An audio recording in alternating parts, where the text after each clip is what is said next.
Las enfermedades del pene continúan siendo un tabú debido, en la mayoría de las ocasiones, al miedo o al pudor de acudir al médico ante cualquier trastorno de este órgano que, sin embargo, puede ser indicativo de un problema de salud oculto.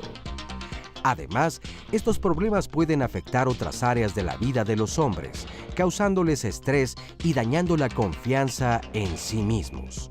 Por ello, es fundamental conocer los signos y síntomas de los padecimientos del pene y qué se puede hacer para que los hombres cuiden su salud y acudan al especialista ante cualquier síntoma.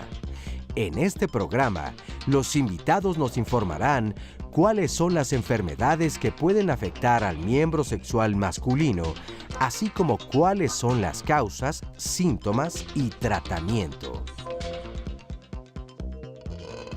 ¿Cómo están? Buenos días, bienvenidos a Diálogos en Confianza. Yo sé que todos los lunes les digo que tenemos un tema muy interesante, pero el día de hoy es un tema, vamos a decir, un poco especial y nos vamos a salir un poco de los temas que hemos hablado generalmente, porque vamos a hablar del pene. Normalmente es un órgano del cual de manera coloquial se habla todo el tiempo, pero de manera seria y de manera médica se habla muy poco, todo el mundo evade el tema, no nos gusta hablar, no sabemos a quién dirigirnos. No, nosotros, los hombres, cuando llegamos a cierta edad, sabemos que las mujeres van al ginecólogo y nosotros, ¿con quién? Si tenemos cualquier problema en el pene, ni siquiera lo hablamos o lo verbalizamos porque tiene mucho que ver con nuestra autoconfianza, con pudor, con muchos tabús que lo que buscamos aquí en Diálogos, como todos los lunes, es romperlos y traer a la mesa temas importantes como este. El día de hoy vamos a hablar de enfermedades del pene sin pena. ¿Cómo estás, Oscar? Muy bien, me da mucho gusto saludarte, mi querido Pepe, igualmente a todas las personas que nos acompañan en esta transmisión.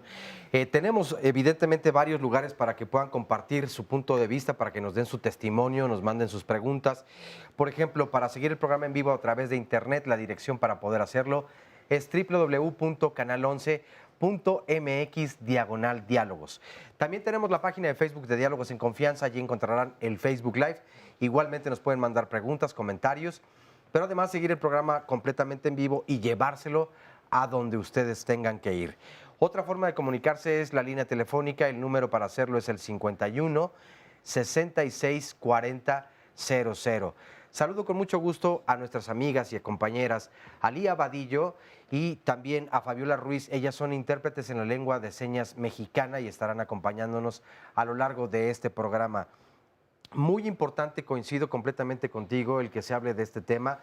Poco se hace y yo creo que 2 horas, pues mucho menos. Hay poca información. Bueno, no es que haya poca información, pero no es un tema del cual se pueda hablar continuamente, sobre todo en la televisión abierta mexicana. Por eso la importancia de que hoy nos sigan y les recomienden a muchas personas que puedan ver el programa.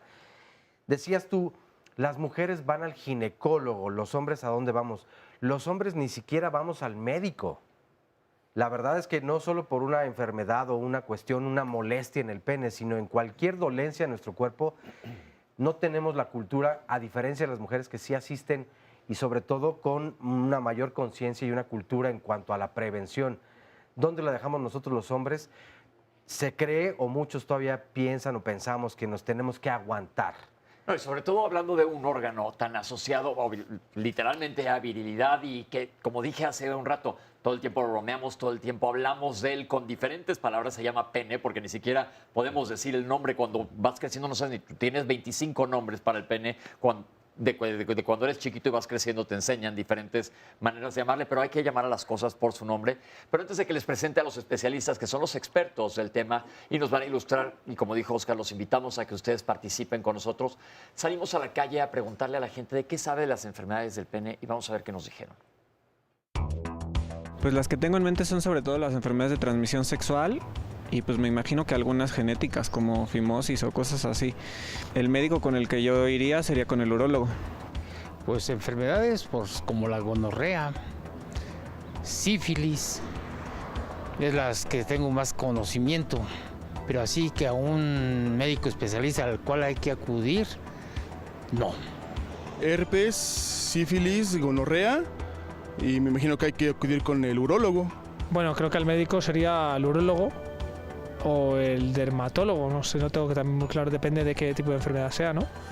O sea, si es un papiloma, yo creo que debería ser a más al dermatólogo que al urólogo. Pero yo creo que por lo general las enfermedades que puedan afectar al pene deberían ser con el urólogo, ¿no? Bueno, pues me imagino que básicamente infecciones venéreas, sí, y hay que ir con el urólogo. Sé que sífilis, gonorrea, herpes y ¿qué doctor? Supongo yo que el urólogo. Pues son todas las, bueno, tanto las de transmisión como las venéreas de por sí, de no cuidar uno su alimentación. El médico, no, sí, no sé si hay algún especialista. Pues enfermedades hay muchísimas y hay que acudir pues con un urólogo, ¿no? A final de cuentas. Les voy a presentar a nuestros panelistas del día de hoy. En primer lugar, le quiero dar la re-bienvenida, o es decirte bienvenido a casa de vuelta. David Barrios, médico sexólogo y psicoterapeuta, ¿cómo estás? Bien, Pepe, con mucho gusto de estar aquí tocando con nuestros compañeros un tema importantísimo, donde no solamente la esfera médica, sino la psicoafectiva es muy importante. El gran verbo en sexología y creo que en medicina en general es desmitificar. Hoy me importa mucho que desmitifiquemos y que contribuyamos a bajar tensiones y ansiedades y que la gente tome la cultura de acudir a la médica y el médico. Perfecto. Ricardo Arceo, bienvenido. Muchas gracias, Pepe. Ricardo, urólogo pediatra adscrito al Servicio de Urología Pediátrica en el Hospital del Niño Morelense y es urólogo pediatra en el Hospital Ángeles del Pedregal. Y también le doy la bienvenida de vuelta a Jesús Emanuel Rosas Nava. ¿Cómo estás? Muy bien, muchas gracias. Gracias por estar aquí de vuelta. Gracias. Urólogo y coordinador de la sección de la paroscopía urológica del Hospital General de México de la Secretaría de Salud. Doctores, ¿cuál es la importancia, como vengo diciendo, de que hablemos seriamente del pene? Yo creo que tiene muchas relevancias, no una sola. Una de ellas que me parece crucial es que es proverbial en los hombres, ya se decía un poco en la cápsula, el temor, la ansiedad, la reticencia a acudir a la médica o al médico cuando hay un problema en lo que considera, abro comillotas, el órgano viril por excelencia. Y entonces, en ese sentido, la angustia, la desesperación, el miedo, forma parte de todo este cortejo de síntomas y de manifestaciones que además coadyuvan a que la persona todavía postergue más y postergue más su atención debida. Yo creo que es muy importante el desmitificar, como decía hace un ratito, puesto que la persona que tiene información elimina las fobias. La persona que sabe de qué se trata conoce también cuál es la ruta a seguir, las médicas y los médicos a los que tendría que visitar. Quise subrayar la parte psicoafectiva, Pepe, porque como bien lo dijiste, cuando se trata de un problema en esa zona que a veces ni nombre le ponemos, los varones sienten que menoscaban su virilidad. Su concepto de hombría, también muy mitificado, se centra en eso, cuando lo más importante es el ser humano que habita detrás del pene. Y curiosamente se da otro fenómeno peculiar, que es el disgregar, es decir, un varón de pronto considera que él es él y que su pene es otra cosa. A veces hasta le pone nombre. Juan no me responde, ¿no? Alfredo no reacciona ante los estímulos sexuales, etc. Ya veremos seguramente en el curso del programa las enfermedades, los signos, los síntomas, los modos correctos de acudir al médico, los diagnósticos, los tratamientos, pero quiero subrayar desde ahorita la importancia psicoafectiva, el impacto en las emociones que para los varones tiene un problema de enfermedad peniana. Punto número 1. Doctores, cuando un paciente llega con ustedes con una enfermedad del pene, ¿cómo es la consulta? Porque siempre, como comentamos, es algo como que no quieren hablarlo. Tú ves niños, tú ves adultos y los niños también se enferman. Quisiera oír las opiniones de ustedes. Bueno, realmente cuando un paciente hombre, como lo vimos ahorita en la cápsula, llega a la consulta, lo primero es que llega con mucha pena. ¿Sí? Es una consulta que a veces ha retrasado en acudir a que lo valore uno durante mucho tiempo. Y eso es algo bien importante, como comenta David, porque eso puede ocasionar que haya ya una complicación de la enfermedad primaria por la cual él tendría que haber acudido. Entonces, eso es bien, bien importante. Nuestra cultura, como lo hemos platicado en otras ocasiones, pues somos machistas. Y evidentemente esa es la parte más importante de nosotros desde ese punto de vista de la concepción del tipo de cultura que tenemos. Entonces, al verse afectada esa parte viril, evidentemente el paciente, el hombre, se siente totalmente trastornado, ¿no?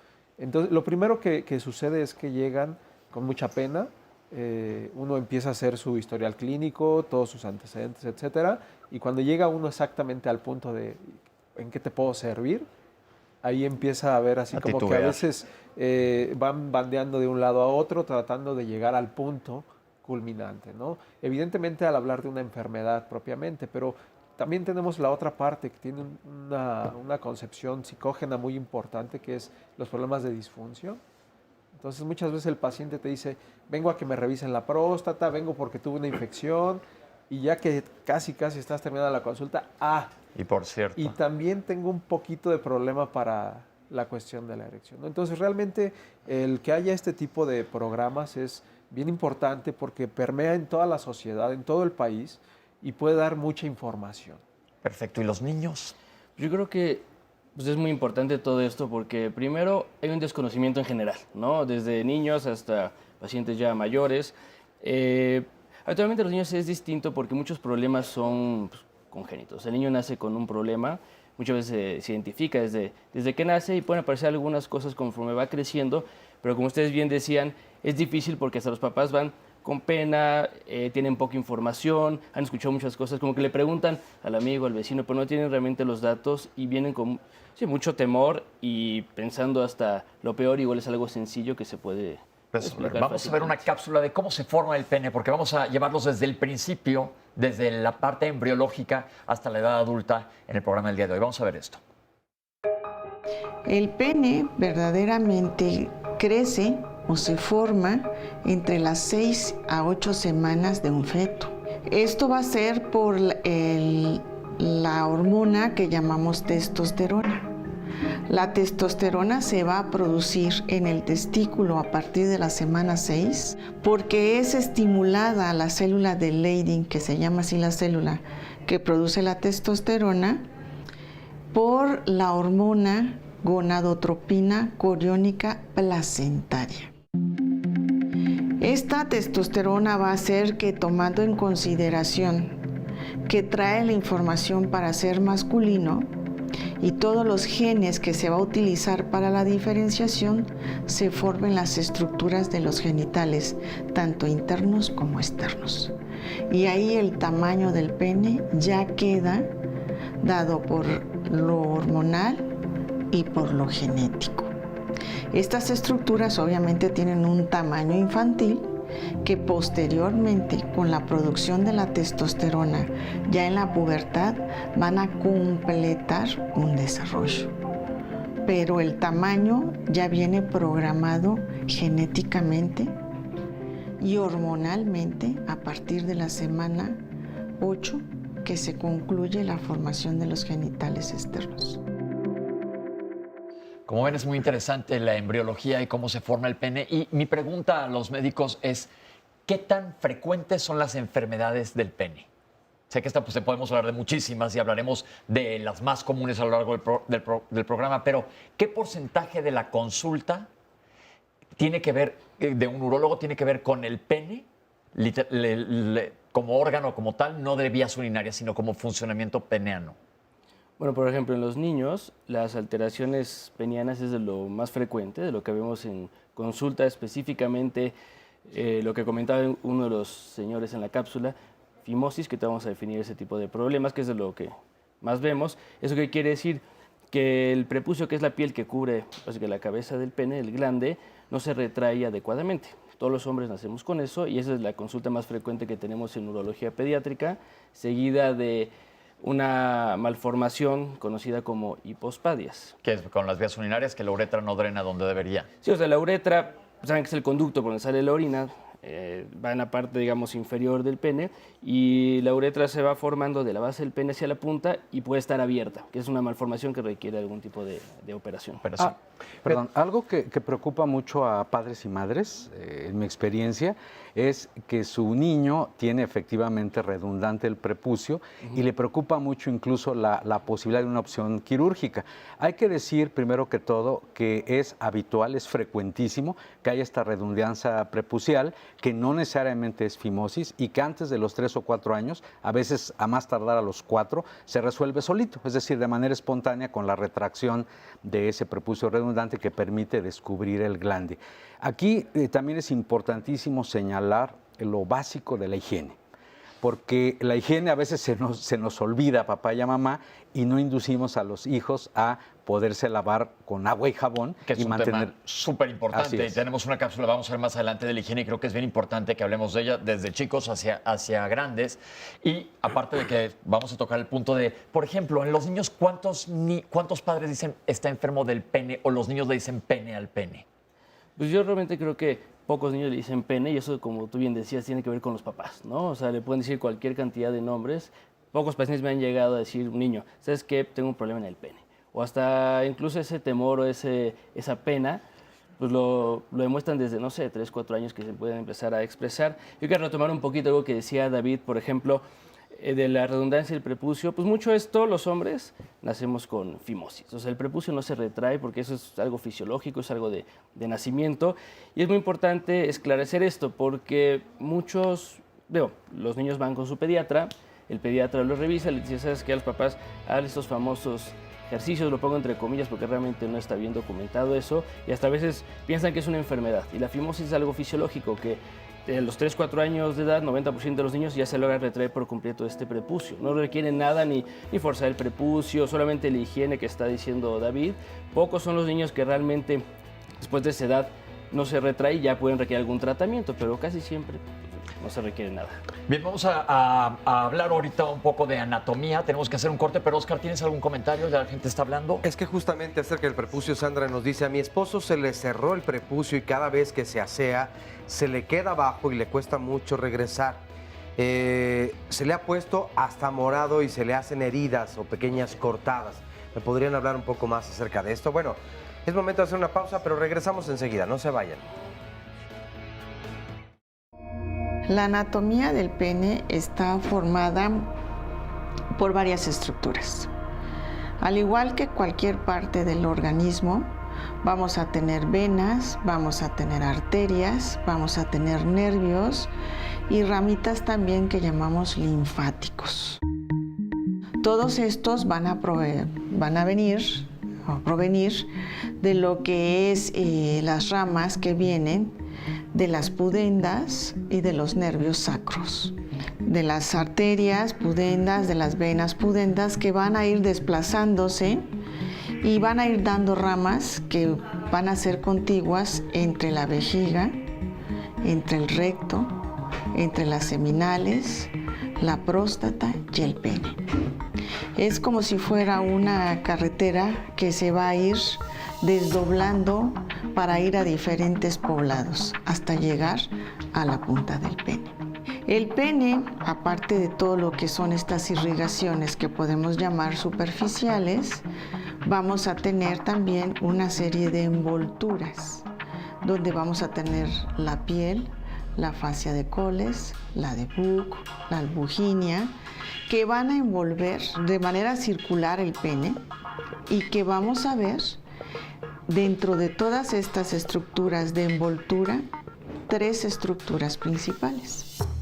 Son lo que serían los cuerpos cavernosos, que vamos a tener 2, que parten también de la parte de atrás de la sínfisis del pubis, a donde están los huesos pélvicos, van a salir hacia adelante, y tenemos también lo que se llama la uretra, que está en lo que llamamos el cuerpo esponjoso. Los 2 cuerpos cavernosos van a envolver por abajo al cuerpo esponjoso y se van a unir, pero no es una unión ficticia, como que quedan pegados en la parte superior. Los cavernosos son los que nos van a dar la erección y el esponjoso es el que recubre a todo lo que es la uretra hasta llegar a la punta del pene que conocemos con el nombre de glande. Como ven, la anatomía del pene es bastante más compleja de lo que uno se imagina y es importante que conozcamos de la anatomía para poder entender cómo funciona y de qué se enferma. ¿Qué tanto ven en la consulta que los pacientes sepan sobre anatomía del pene? Es escasísimo el conocimiento sobre anatomía y fisiología del pene. De hecho, los hombres nos adiestramos mucho para la masturbación desde muy chavos, pero no en el conocimiento visual, en la exploración, en el tocamiento del pene y del resto de los órganos de la pelvis. Es decir, pocos varones se autoexploran, pocos varones retraen con eficiencia el prepucio, muchos varones permiten que se acumule esmegma, ya se verá en una cápsula posterior qué es esto y cómo se evita, pero creo que es muy importante que con esquemitas tan didácticos como los que nos presentó la doctora, podamos los varones aprender de nosotros, conociendo las cosas más rudimentarias pero muy importantes de la anatomía y fisiología. Creo que ese conocimiento igualmente desmitifica y lo más importante, Pepe, nos permite saber lo que es natural, lo que en términos, digamos, fisiológicos se considera normal, versus aquello que está alterado. ¿Cómo saber que algo anda mal si no conocemos lo que está bien? Creo que es muy importante que los hombres conozcamos la anatomía y nos autoexploremos.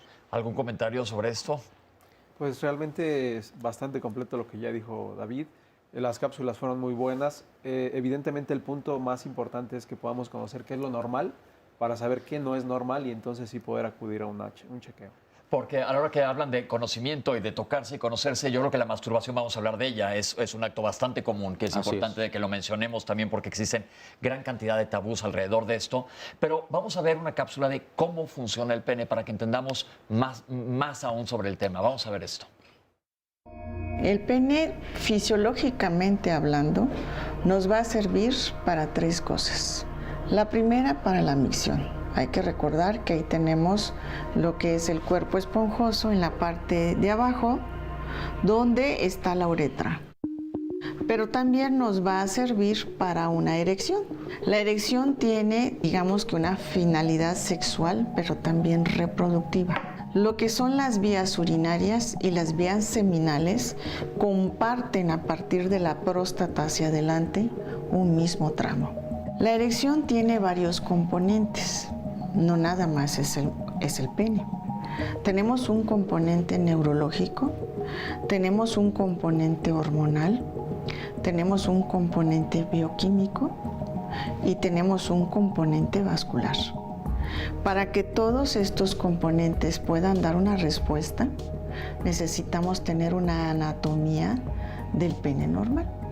El cuerpo cavernoso, que tenemos 2, que ya dijimos que por abajo como que protegen el cuerpo esponjoso y hacia arriba quedan como si fueran 2 cilindros contiguos, tiene adentro algo que llamamos sinusoides. Esos sinusoides son como si fueran unas esponjas, en donde por la parte medial vamos a tener los vasos arteriales. Y en las partes superiores de los sinusoides, los vasos venosos también. ¿Cómo se da una erección? Obviamente tú tienes que tener un estímulo neurológico que va a estar dado por cualquiera de tus 5 órganos de los sentidos. Lo visual, lo auditivo, el olor. Esto, junto con tus hormonas, tu testosterona y tus neurotransmisores, van a mandar una señalización que van a bajar por las vías de lo que es la estructura de la columna vertebral, por la médula, hacia la región sacra, para que estos nervios que son tan importantes den las señalizaciones y entonces va a haber la comunicación entre los nervios y las paredes lisas de las arterias. Entonces va a haber un llenado de sangre hacia el pene. Y como el fenómeno del globo de los payasos, que al principio está todo aguado y conforme le vas echando agua, se va llenando ese cilindro hasta llegar a una capacidad máxima, haz de cuenta que esa sangre comprime y no hay salida de la misma. Y al no haber salida de la misma, es lo que se produce como una tumescencia y una rigidez que finalmente es la erección. La tumescencia es la sensación de dureza y la rigidez es la fuerza axial que puede tener un pene para penetrar. Hay un llenado del sinusoide con un aplastamiento de las paredes, no puede salir la sangre y entonces se produce una erección. Muy interesante, muy importante esta cápsula y ya profundizarán un poco más adelante, pero yo les comparto más llamadas y preguntas. Nos dicen un anónimo, ¿cómo saber si un hombre tiene fimosis? ¿Esta se puede curar? Rosa María, gracias por enseñarnos a conocer este tipo de enfermedades que la mayoría de las veces ignoramos. Me parece, nos dice Liuba, que los varones ni saben qué enfermedades pueden afectar precisamente a su pene. Esmeralda, excelente programa. Mi pregunta es, mi esposo tuvo una fractura de pene hace 6 años y tiene problema de erección. Nunca se atendió. ¿A dónde puede acudir y qué hacer? Gracias y excelente día. Cindy, mi esposo dice que tiene una sensación de incomodidad en el pene. No es dolor ni ardor. Dice que es más bien como irritabilidad, que siempre ha tenido esa sensación, pero que le causa mucha molestia. Está circuncidado. ¿Esto tiene algo que ver? Muchas gracias. Excelente programa, nos dice Carlos Alberto. Ojalá vean el programa Más Hombres, nos dice Rosa María. Y a propósito de ello, la verdad es que la mayor parte de las personas que están escribiendo en este momento son mujeres. Claro. Y de hecho, Miguel Rosales decía, escriben puras mujeres, y reía un poco. Me estaba yo dando cuenta, sí. Sí, la verdad es que sí. Y además, manifestando mi esposo, mi pareja, vive esta situación. Y yo creo que en un genuino gesto de que se atienda o cómo mejorar la salud sexual, reproductiva y simplemente del pene, porque de verdad los hombres, como decíamos en un principio, callamos mucho por pena, por cultura, por tabú, muchos de estos temas, desde luego. Fui con el urólogo, nos dice Horacio, para preguntarle sobre una especie de granitos que tenía alrededor de la cabeza del pene. Él me dijo que eran glándulas de lubricación muy desarrolladas, la cual me dijo que no era algo malo, sino al contrario. ¿Qué tan cierto es esto? Me gustaría saber de qué manera se cuida el pene de un recién nacido, porque dicen que es necesario retraer el prepucio y si es necesaria la circuncisión. Muchas gracias, nos pregunta Leti. ¿Qué pasa si no se retrae el prepucio, ni siquiera cuando hay una erección? Nos dice o nos pregunta Daniela. Naomi, de hecho yo no sabía que desde pequeño se le tiene que despegar o mover dicho pellejito para que no se le quede de alguna manera pegado. Por eso, en cada bañito del menor. Mi hijo tiene 8 años, nos dice Mariana, y no se le retrae el prepucio. ¿Es necesaria una cirugía o hay otro médico?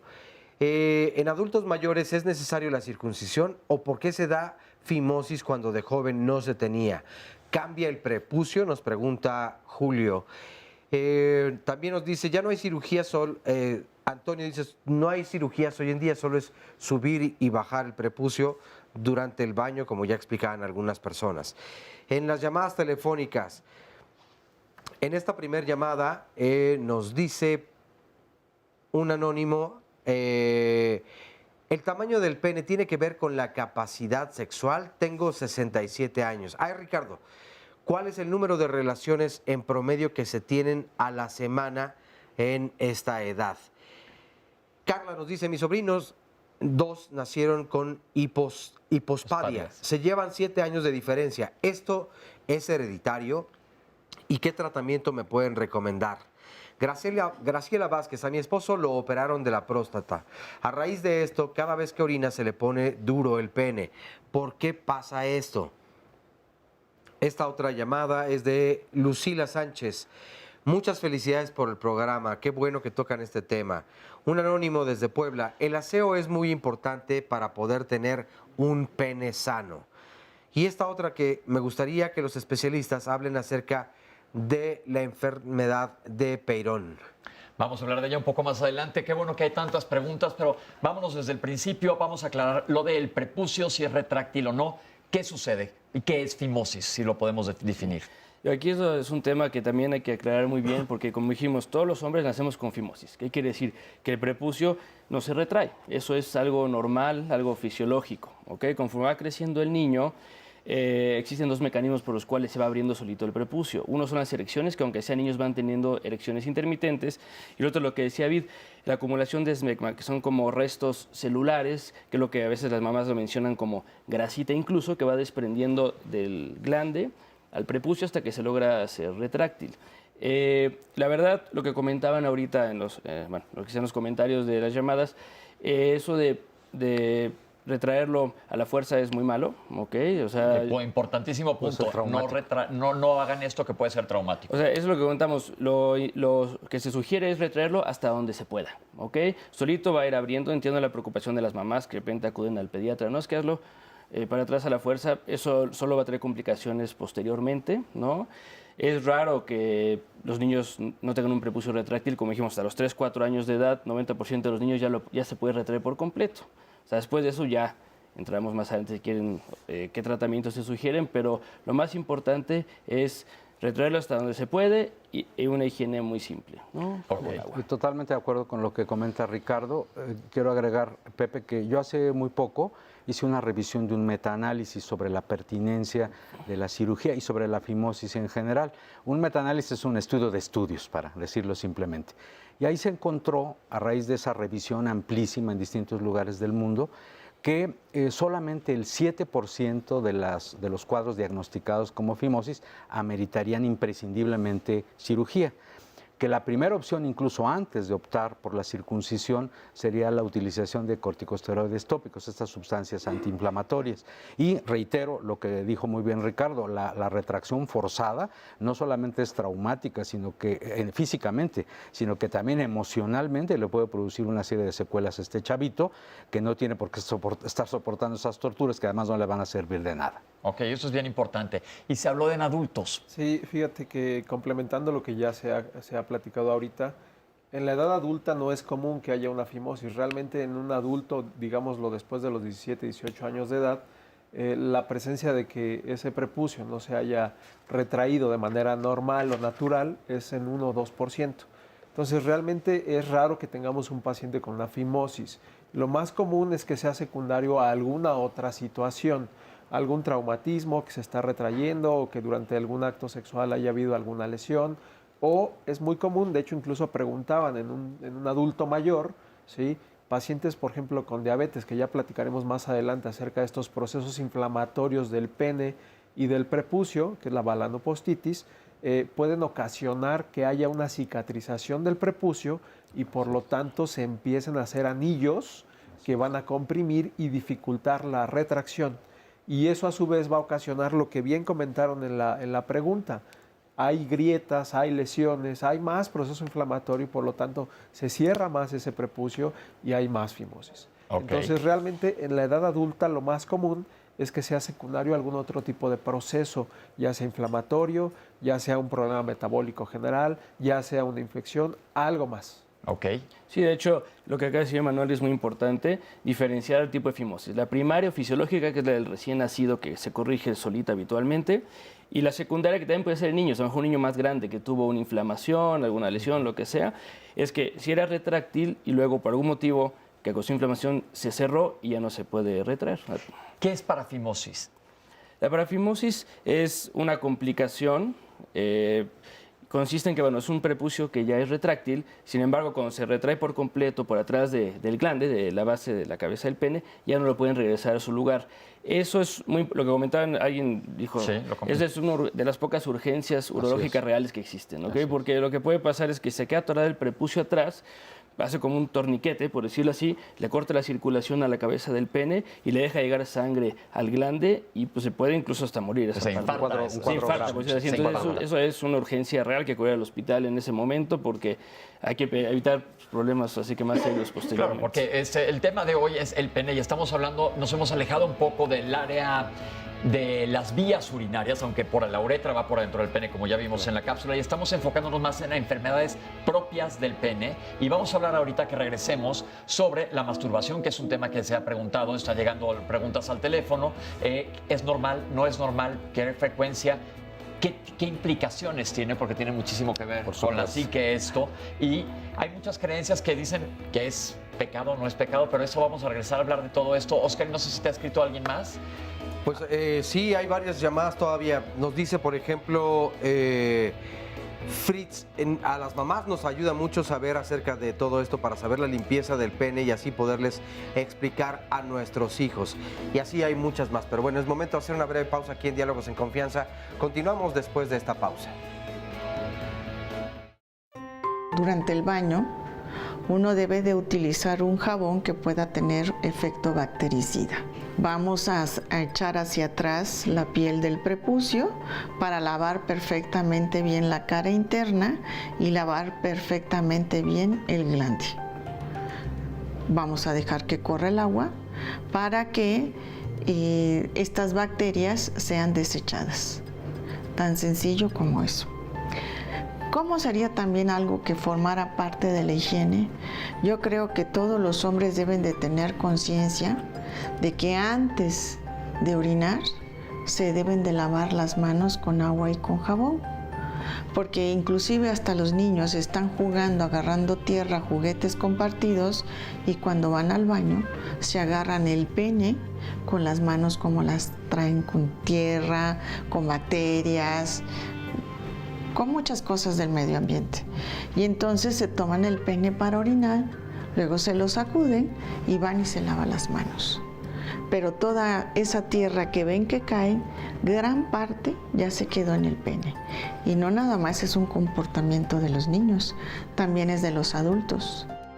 Se ha visto que una de las cosas que está más contaminado son los celulares, porque los dejamos en cualquier lado. Son inclusive las computadoras o las llaves de las puertas de las entradas. Y con todas esas manos que tenemos, con todas estas bacterias del medio ambiente, se toman el pene para orinar. Entonces, parte de la higiene también sería lavarse las manos antes de tomarse el pene para orinar. Entonces, no hay que esperar que ya no aguantes ir al baño, sino tratar de ir un poco antes para que tengas la opción de lavado. Más aparte, la limpieza perfecta, cuando menos una vez al día, con el baño, de retraer el prepucio y lavar bien con agua y con jabón la cara interna del prepucio, por debajo de la corona del glande y el glande mismo, para que todas las bacterias sean arrastradas. Pusimos esta cápsula porque han sido muchas preguntas sobre la higiene y así más claro, nomás estar limpio, básicamente. Que dijimos antes de ir al corte de hablar de la masturbación, qué tan frecuente es y todos los tabús que hay alrededor de esto. Claro. Bueno, primero decir que la masturbación muy frecuentemente la sientan en el banquillo de los acusados y yo quisiera sacarla de ese banquillo y exonerarla. ¿Por qué? Porque la masturbación en general, como un elemento autoerótico, es bueno para la salud física y emocional en varios sentidos. No solamente porque eleva las endorfinas y el entusiasmo y el buen talante reina, sino además cada vez hay más pruebas clínicas de que buen deseo, excitación y orgasmo que puede estar dado por la masturbación genera producción mayor de óxido nítrico y que se bañe de esta sustancia esencial varios tejidos del cuerpo, incluyendo la pelvis. Ahora bien, muchas personas llegan a tener conductas compulsivas en relación con el hábito masturbatorio. Me refiero al hecho de que dejan de hacer cosas esenciales, como atender la escuela, como atender a la pareja, como distraerse de ocupaciones básicas. En estos casos, la culpa no la tiene la masturbación, que ya dijimos que es buena para la salud, sino más bien el hábito compulsivo. Cuando ocurra un fenómeno de esta naturaleza, yo recomendaría el acudir con el especialista. Creo que la psicoterapeuta, que el sexólogo pudiera ser un buen profesional para atenderlo. Ahora bien, en la esfera física, hemos detectado que personas que tienen hábito compulsivo y que hacen friccionar con mucha frecuencia su pene, bueno, eventualmente pueden tener también irritaciones e inflamaciones secundarias. Pero yo diría esencialmente que la masturbación, bien canalizada como parte inherente del desarrollo de la persona y como un derecho al placer, es algo que no hay que satanizar. ¿Cómo lo ven en consultorio, papás preocupados? Digo, no he tenido tampoco tantos pacientes que lleguen exactamente por ese motivo, específicamente adolescentes, pero yo estoy de acuerdo con David, es algo que hay que quitar ese tabú, pues es parte de conocerse, parte de tener un poco de experiencia antes de a lo mejor tener relaciones sexuales después. O sea, digo, ya pudiera ser un problema cuando no te deja tener una vida normal, dejas tus actividades como cualquier otra cosa, ¿no? sobre la Fíjate frecuencia, que- nada más rápido. 7 de cada 10 adultos se masturban. Esto lo comento por quien dice, es que eso es de adolescentes. Ya cuando somos adultos serios, formales, así como Oscar Virúes, ya no hay que masturbarse. No es cierto. Es decir, los adultos también nos masturbamos. Ya te iba a decir, ¿y yo por qué? Y aprovecho para tocar otro mito. Se dice, bueno, es que masturbarse compulsivamente origina daños neurológicos, mentales, te salen pelos en la mano. Una vez Oscar me enseñó su manita, vi que no tenía pelos y dije, no, fuera del banquillo de los acusados la masturbación. Gracias, Oscar. No, Entonces, de nada, pero- un placer servirle a la ciencia. Otro mito tirado, que es importante que hablemos de esto, no se asusten, y como dice, 7 de cada 10 personas lo hacen. Vamos a hablar de inflamaciones. ¿Qué es la balanitis? Tenemos una cápsula y vamos a regresar para que nos expliquen específicamente de qué se trata esto y cuándo hay que preocuparse. Tenemos esta cápsula. La balanitis es la inflamación de lo que sería el glande y el surco que tiene el glande en la unión al pene. Hay un surco que le llamamos corona del glande que puede infectarse e inflamarse. La terminación itis implica inflamación. Esta inflamación puede ser dada desde algo muy sencillo como el jabón, puede estar dada por una reacción alérgica a la ropa interior o puede estar dada por un proceso infeccioso. Recordar que los procesos infecciosos pueden ser por hongos, por bacterias o por virus. ¿Cómo nos vamos a dar cuenta que tenemos una balanitis? Si tenemos un proceso que es por hongos, vamos a notar que se pone rojo el glande y la corona del glande. Puede haber comezón o puede no haber comezón. Si pensamos que pueda ser bacteriano, lo que nos va a orientar es el olor. Vamos a tener mayor secreción y olor fuerte o fétido. Si pensamos que es por hongos, vamos a tener zonas rojizas con puntilleos muy cercanos, blanquecinos o formación de las verrugas alrededor del surco. Hay que recordar que en el surco tenemos glándulas y cuando hay una inflamación sin infección, estas glándulas se van a ver como cepillitos en la corona del glande y que no necesariamente puede ser infeccioso. Cuando un pene no está circuncidado, va a tener un grado de humedad y de bacterias internas. Si estas favorecen la inflamación, con algo muy sencillo, como preparar en 1 litro de agua, poner 2 sobres de té de manzanilla, la manzanilla es antiinflamatoria y astringente, y una cucharada de donde movemos la comida, que son cucharas grandes, de vinagre blanco. Esto va a cambiar, lo vamos a dejar que ya esté frío y vamos a poner compresas alrededor del glande. Esta es una loción astringente, antiinflamatoria, que va a hacer que la inflamación que hay alrededor de la corona o del glande se quite. Pero si tenemos un proceso que sea por hongos o por bacterias, esta solución astringente no lo va a quitar. Va a mejorar el proceso inflamatorio, pero la infección se va a seguir viendo, se va a seguir percatando, ya sea por el olor o por la sensación de comezón o de rojo que pueda tener.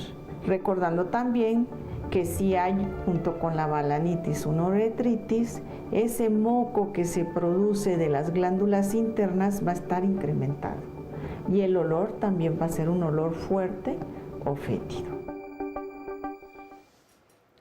Bueno, pues toda la información que se está pasando durante el programa, la verdad es que es muy importante, creo que ha sido muy clara. Recuerden que este programa lo pueden encontrar tiempo después, mañana o tal vez en un par de días, en YouTube, para que puedan recomendárselo a todas las personas a las que ustedes quieran que reciban esta información. Les comparto más llamadas y comentarios. Nos dice psicólogo: afortunadamente los hombres tienen los órganos sexuales expuestos y es más fácil notar un cambio. Creo que es importante enseñar a los niños desde la niñez a observar si hay cambios en sus genitales y que sepan comunicarlo. Norteli nos dice: un gran tema para el gran problema del hombre, ya que por pena entonces se quedan callados y como solamente dicen 15,000 palabras, pues no hay más que ver Diálogos en Confianza. Estoy completamente de acuerdo contigo, Nortelli, y gracias por impulsar esta capacidad de expresar todo el pensamiento masculino. Nos dice José Luis, una pregunta, yo tengo 65 años, ya me operaron de la próstata a los 51, vía laparoscopía, pero me dicen que vuelve a retoñar. ¿Esto es verdad? Recientemente me realizaron el antígeno prostático y salió bien.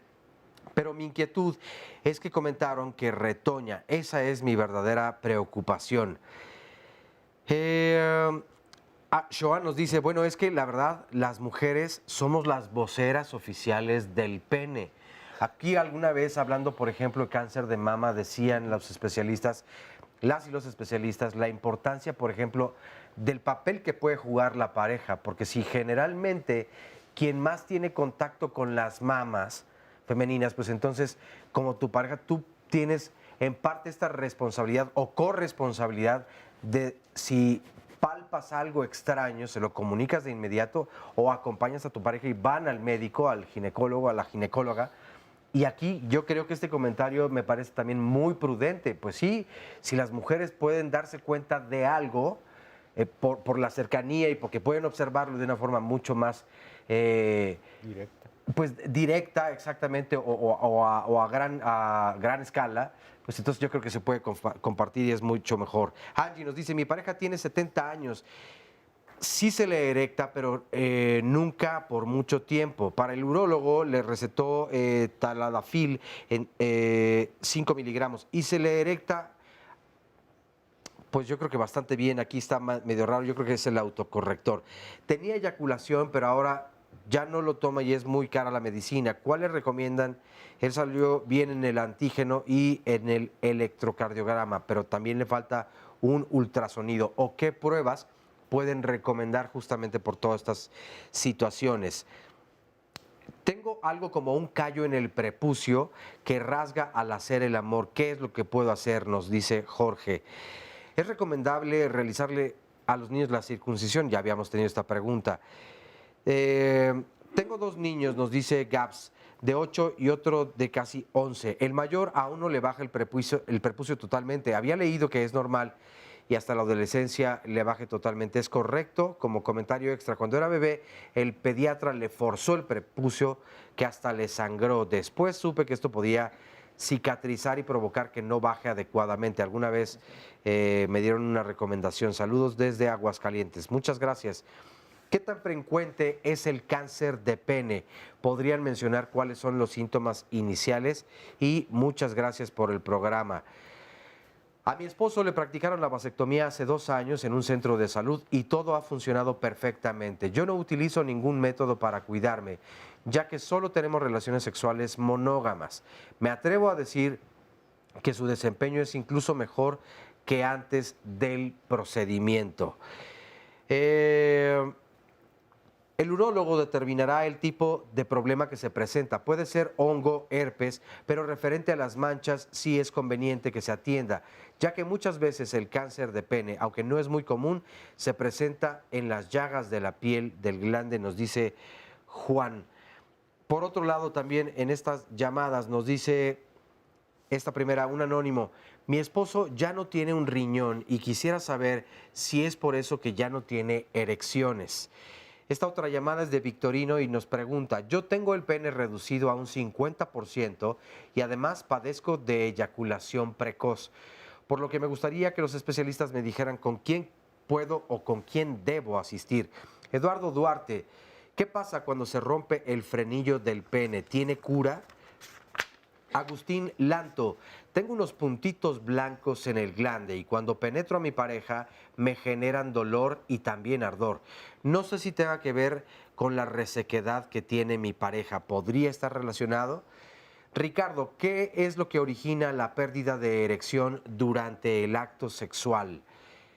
Bueno, creo que hasta el momento van muchas, todavía hay muchas más, pero me parece muy interesante todo lo que hasta el momento ha salido. Muchas gracias. Gracias por todas sus preguntas y muchas de las respuestas han ido saliendo a lo largo del programa y voy a retomar el tema de la balanitis. ¿Cuándo ir al médico? Yo creo que en todo momento se tiene que ir al médico.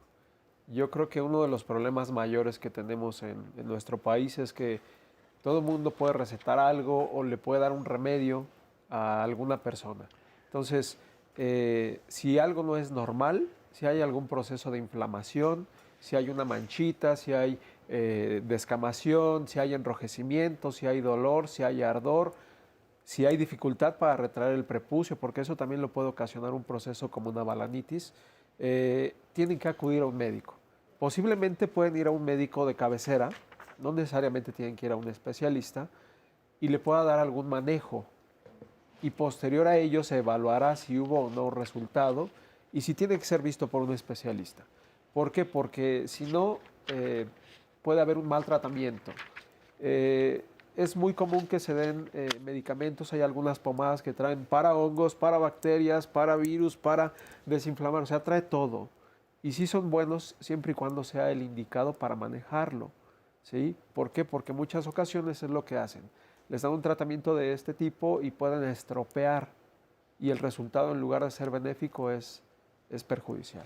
Esto que dice Manuel me parece singularmente importante porque es básico y tú has hecho mucha labor en eso, Pepe, de invitar a las personas a recurrir a los médicos y a las médicas en vez de al vecino o a la automedicación o al señor de la farmacia que puede ser muy bien intencionado pero que no es médico. Es decir, ante la aparición de algo que se sale de los términos normales, ante una molestia X hay que recurrir a la médica o al médico, pero dijo Emanuel también otra cosa básica, hay que estar yendo así en gerundio, es decir, no ir ante la urgencia, ante el dolor, ante la molestia intensa, sino tener la sana costumbre de visitar a la médica y al médico. En la cápsula inicial, bueno, una de las segundas que nos presentó la doctora, por cierto, muy didáctica, muy clara, se hablaba de la anatomía y fisiología del pene. Es importante que quienes nos escuchan sepan que para un buen funcionamiento de este órgano y en general del aparato sexual, vamos a llamarle así, son esenciales 4 cosas. Que estén bien las hormonas, que el aporte de sangre a la pelvis sea óptimo, que no haya daño neurológico y estar tranquilos. Cuando perdemos alguna de esas 4 cosas, es hora de estar visitando al médico. Es bien importante lo de estar tranquilo porque tiene mucha repercusión. Ya hablamos un día de disfunción eréctil, platicamos ampliamente, pueden meterse a YouTube a buscar el programa y también hablamos de circuncisión porque es un tema que se ha tocado en las preguntas. ¿Qué tan frecuente es? Nada más para decirle rápidamente, nos quedan unos segundos. ¿Qué tantas está indicada la circuncisión? Realmente es muy poco frecuente. O sea, hay que diferenciar indicación médica, que son muy pocas, a indicación porque los hijos de los papás quieren, el papá la tiene, el abuelito, etc. Pero son pocos los pacientes que realmente necesitan circuncisión por cuestión médica. Perfecto, entonces que eso quedó perfectamente claro. Tenemos que hacer un corte, regresamos a Diálogos en Confianza, hablando de enfermedades del pene. No se vayan. Todos los martes en Diálogos en Confianza los temas son de familia y mañana toca uno que de verdad es importante, rivalidad y pelea entre hermanos. Y hermanas, porque también las hermanas se pelean, o entre hermana y hermano, hermano, hermana, en fin. Esto, algunas personas dicen, es lo más natural, es lo más común, sí, es muy sano, también se debe dar, porque hay cierta rivalidad, hay celos también, porque se compite por el cariño, por la atención de los padres, por la recompensa, ¿por qué le diste más? Le sirves siempre un poco más de comida a mi hermana que a mí, a él le llenaste más el vaso, en fin, discusiones hay mil. Pero ¿qué pasa si no logramos, mamá y papá, poner los límites para que estos conflictos o estos pleitos que ya llegan a ser mayores entre hermanos se sigan dando? La verdad es que esta rivalidad puede ser tan fuerte que años más tarde en la vida adulta puede provocar un distanciamiento, a veces hasta total. Por eso es que hay que poner atención justamente desde pequeños. Aquí también se puede prevenir, no solamente en los temas del lunes. Por eso síganos mañana en punto de las 9 de la mañana. Y si ustedes desean asistir aquí al estudio, pueden marcar ahora mismo al 53 41 44 35 y con mucho gusto les apartamos un lugar. Resumen de la primera parte. Los varones sienten que menoscaban su virilidad. Su concepto de hombría, también muy mitificado, se centra en eso, cuando lo más importante es el ser humano que habita detrás del pene. Hay un desconocimiento en general, ¿no? Desde niños hasta pacientes ya mayores. Aquí también es importantísimo señalar lo básico de la higiene. Los niños, ¿cuántos padres dicen está enfermo del pene o los niños le dicen pene al pene? Es difícil porque hasta los papás van con pena, tienen poca información, han escuchado muchas cosas, como que le preguntan al amigo, al vecino, pero no tienen realmente los datos y vienen con mucho temor. Pero creo que es muy importante que con esquemitas tan didácticos como los que nos presentó la doctora, podamos los varones aprender de nosotros, conociendo las cosas más rudimentarias pero muy importantes de la anatomía y fisiología. Creo que es muy importante que los hombres conozcamos la anatomía y nos autoexploremos. El punto más importante es que podamos conocer qué es lo normal para saber qué no es normal y entonces sí poder acudir a un chequeo. Todos los hombres nacemos con fimosis. ¿Qué quiere decir? Que el prepucio no se retrae. Eso es algo normal, algo fisiológico. ¿Okay? La retracción forzada no solamente es traumática, sino que físicamente, sino que también emocionalmente le puede producir una serie de secuelas a este chavito. Realmente en la edad adulta lo más común es que sea secundario a algún otro tipo de proceso, ya sea inflamatorio, ya sea un problema metabólico general, ya sea una infección, algo más. Es muy importante diferenciar el tipo de fimosis. La primaria o fisiológica, que es la del recién nacido, que se corrige solita habitualmente, y la secundaria, que también puede ser en niños, a lo mejor un niño más grande que tuvo una inflamación, alguna lesión, lo que sea, es que si era retráctil y luego por algún motivo que causó inflamación se cerró. La parafimosis es una complicación, consiste en que es un prepucio que ya es retráctil, sin embargo cuando se retrae por completo por atrás del glande, de la base de la cabeza del pene, ya no lo pueden regresar a su lugar. Eso es lo que comentaban, alguien dijo, sí, y la fimosis es algo fisiológico que a los 3-4 años de edad, 90% de los niños ya se logra retraer por completo este prepucio. No requiere nada ni forzar el prepucio, solamente la higiene que está diciendo David. La enfermedad de la Peyronie es otra enfermedad del pene que altera su anatomía. Lo que pasa es de que hay un acúmulo como de fibroblastos y se forma un callo en las envolturas del pene, en las envolturas internas del pene. La envoltura que está muy cercana a lo que sería el cuerpo cavernoso. Al formarse ese callo, como una cicatriz, hay una retracción y al haber una retracción encoge la estructura blanda que es el pene y al encoger la estructura blanda se forma una curvatura. Se dice que a esas personas que tienen la enfermedad de la Peyronie puede haber cierta predisposición genética para formar este tipo de enfermedades porque se ha asociado a cierto tipo también de artritis. Sin embargo, no todos los que tienen este tipo de enfermedad de artritis van a tener una enfermedad de la Peyronie. Se puede presentar en cualquier edad de la vida, a partir de los 20 años, pero es más frecuente a partir de los 50 años.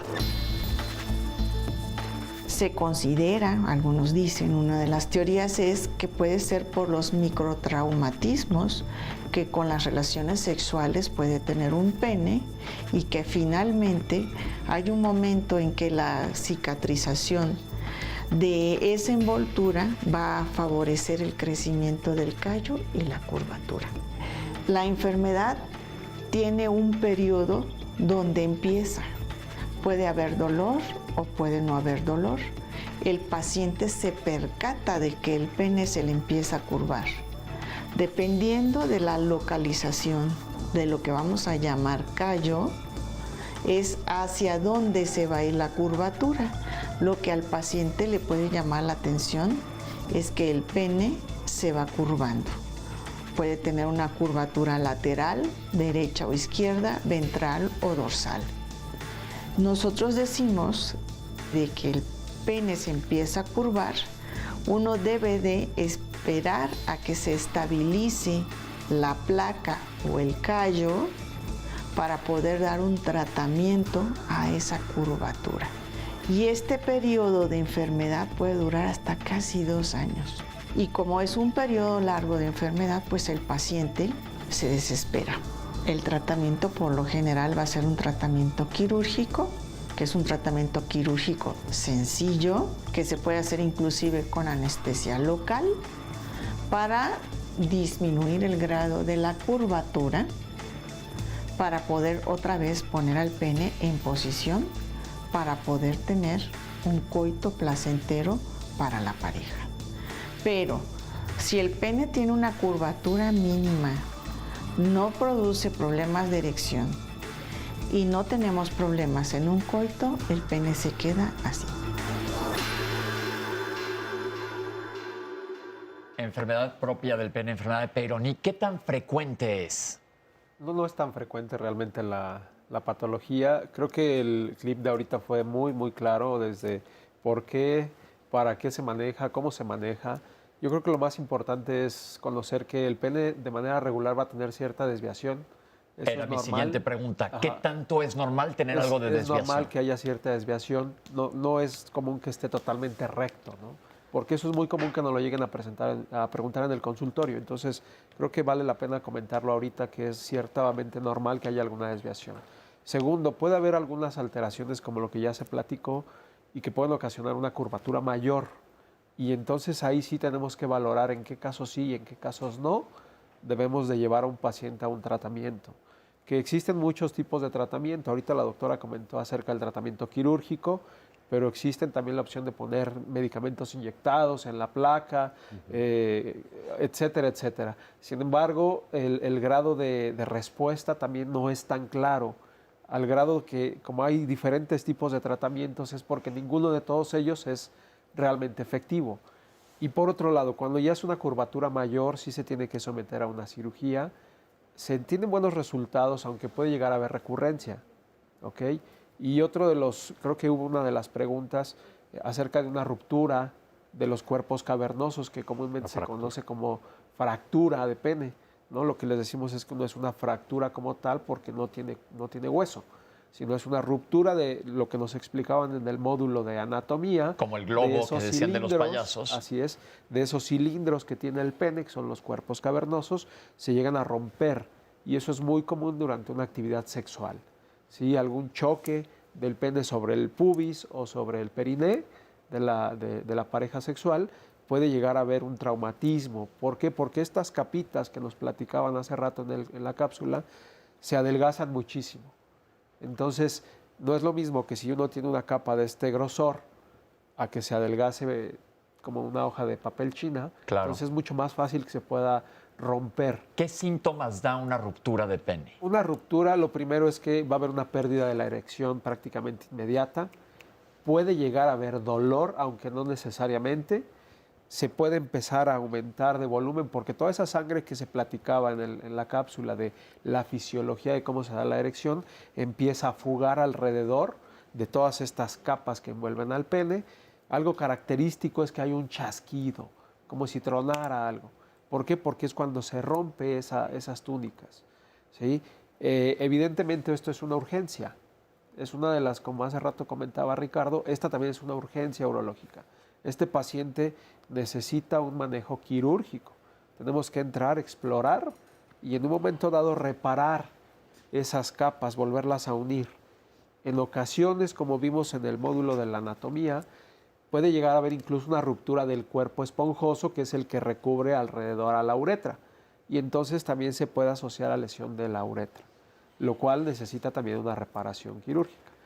Y para cerrar este comentario que estoy dando, es importante comentar acerca de esa fractura o de esa ruptura de los cuerpos. ¿Por qué?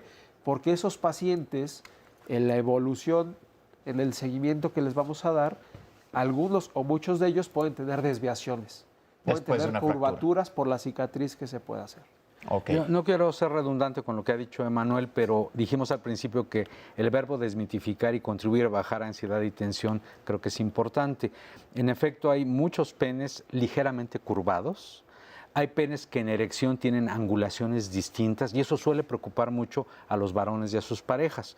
Creo que es básico señalar que en el caso de la enfermedad de Peyronie no solamente hay esta desviación anómala, sino hay dolor a la erección y otras manifestaciones. Por fortuna es poco frecuente y como ya vimos, los tratamientos son eficaces hasta donde pueden ser eficaces. Y la condición de la así llamada fractura de los cuerpos cavernosos es excepcional, no es algo que se produzca comúnmente. Lo quiero quiero subrayar porque no hace mucho tuve un consultante que me decía, yo oí algo en la radio sobre la fractura del pene y desde entonces ya no tengo la posición de dominio que se llama con mi pareja, su pareja es mujer, arriba.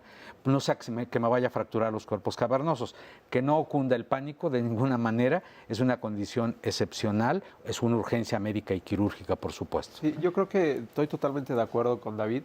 Sin embargo, sí es frecuente. Digo, yo estoy en un hospital general y vemos a pacientes de muchas partes. No es para tratar de hacer ruido ni que se ponga en estrés la gente, pero sí que lo sepa. ¿Por qué? Porque no es tan común, afortunadamente, pero sí lo por ven. ejemplo, en el hospital por lo menos tenemos unos 30 casos al año, que no es una que para un casuística hospital de pequeña. concentración sí, como claro, el tuyo es no algo es relativamente común. Y lo importante es que sepa la gente que esto Que puede sucede suceder. y que es una urgencia urológica Así que es. tienen que correr al hospital para que los vea un urólogo. Ahora viene una pregunta que les va a parecer a lo mejor un poco chusca, pero aquí la voy a meter porque estamos hablando de desmitificar. ¿El tamaño importa en relación a funcionamiento, en relación a autoestima, en relación a ser más propenso a tener enfermedades? Pues mira, aquí la respuesta va a parecer como de político en campaña. Sí y no. Sí importa porque influye muy decisivamente en la autoestima de la persona. Continuamente el varón está haciendo comparaciones, ¿no? Es decir, voy al mingitorio y veo a la izquierda y a la derecha, como diría Serrat, a ver quién es el que la tiene más grande. Y quien se compara sale con un pene chico, subjetivamente hablando. No tiene importancia desde el punto de vista de la respuesta sexual por varias razones. Una de ellas es porque la principal fuente de estimulación para el orgasmo femenino es la caricia más superficial en la vulva y en el clítoris, y que un pene descomunalmente grande, vamos a suponer ese ideal de muchos varones, realmente se pasa de las zonas más sensibles, como pudiera ser el punto G de Grafenberg, que está más cerquita de la entrada de la vagina. Ahora bien, cuando un varón sabe que con lo que tiene está bien y que puede desplegar un erotismo amplio, un arte amatorio profundo, ser un buen amante, pues le deja de importar el tamaño del pene. Yo he tenido en consulta por distintos motivos a muchas mujeres que son parejas de varones que se preocupan y las mujeres me dicen, mira, yo cuando estoy con mi pareja jamás nunca he sacado la cinta métrica para medirle el pene. Esa es preocupación de él. Y ya en psicoterapia, vuelvo al tema, bajamos la ansiedad y la angustia de los varones. Realmente las condiciones patológicas como el micropene son igualmente excepcionales, pero muchos mexicanos creen que tienen el pene muy pequeño y suele no ser así. Ok, en cuanto a patología, enfermedades del pene. Pues no, realmente no es un parámetro que te pueda decir que tengas o no una enfermedad. A lo mejor nada más agregando un poquito a lo que estaba comentando David, sí es cierto que va a haber diferentes tamaños en virtud de las razas, de muchas situaciones, ¿no? Pero eso realmente a la hora de valorar si funcionalmente, tanto para la esfera sexual como para la esfera anatómica o funcional propiamente del aparato urinario, que es un punto fundamental, pues no va a modificar en nada el tamaño, ¿no? Bien, otra cosa importante en relación a esto, se mencionó ahorita un micropene. ¿Qué es? De hecho, el micropene es muy raro presentarlo, es una cuestión, eso sería importante evaluarla desde el punto de vista urológico, endocrinológico, y por definición es, por ejemplo, eso se puede detectar desde el recién nacido. Un recién nacido que tenga un pene, depende de la definición, menos de 2 o 2.5 centímetros de longitud. Eso sería como un parámetro que se puede tomar, por lo cual sería un pene muy pequeño. O sea, realmente es muy, muy, muy raro.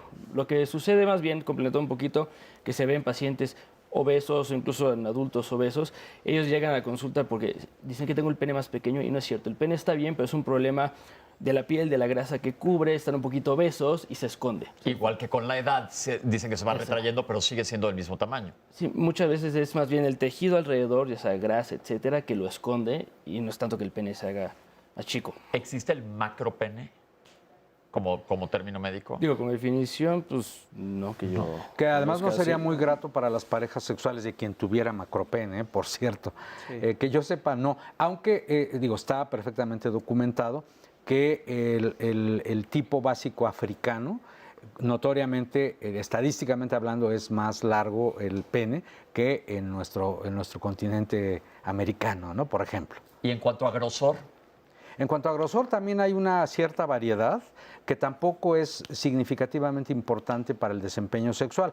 Lo subrayo porque es lo que más le preocupa a los varones. Es decir, híjole, tendré los tamaños, se dice, para poder satisfacer a mi pareja. En primer lugar, los varones, hablando del varón heterosexual, no satisfacemos a nuestras parejas. Ellas se satisfacen solitas con nuestro apoyo. Y en segundo lugar, el tamaño, insisto, no importa y tampoco el grosor. Estos son puntos importantes y como dijimos desde el inicio del programa, el chiste es traerlos a la mesa, hablar de ellos, porque no hablamos nunca del pene. Yo creo que fue un acierto el día de hoy y seguimos hablando, todavía nos quedan unos bloques sobre el pene, porque es un punto muy importante y nos han llegado muchas preguntas que no han salido al aire, que nos preguntan sobre los testículos y no hemos sacado las preguntas sobre testículos el día de hoy, porque si se fijan es un tema que está lleno de información y nos estamos enfocando básicamente al pene el día de hoy. Los testículos les prometemos que lo vamos a traer a la Junta para tener un programa únicamente de testículos. Pero vamos a un corte y regresamos con ustedes aquí en Diálogos en Confianza.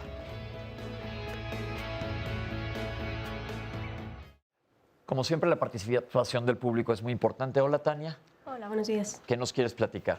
Sí, bueno, yo tengo una consulta para los especialistas. Mi hijo, bueno, no sé si tenga realmente mucho que ver, pero sí me gustaría como hacer esta pregunta. Pregúntanos. Mi hijo tiene, bueno, o más bien tuvo encefalitis viral.